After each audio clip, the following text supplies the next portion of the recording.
Hello বন্ধুরা, আমার সাদা মনে একটা ছোট্ট প্রশ্ন। ভারত থেকে যখন প্রথম আলাদা নতুন রাষ্ট্র তৈরি হলো, নাম হলো পাকিস্তান। তার একটা আলাদা নাম হয়েছে, একটা আলাদা জাতীয় সঙ্গীত ছিল।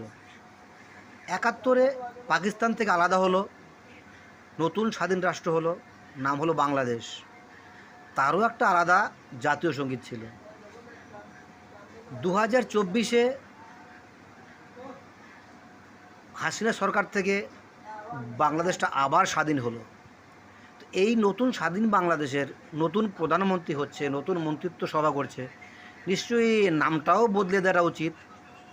নতুন নামটা কি হচ্ছে আর জাতীয় সঙ্গীতটাই কী হচ্ছে একটু জানাবেন প্লিজ। এটা জানার আমার খুব ইচ্ছা রইল। আমি এই মুহূর্তে মালদ্বীপে আছি। যে যেখান থেকে দেখছেন প্লিজ একটু কমেন্টস করবেন।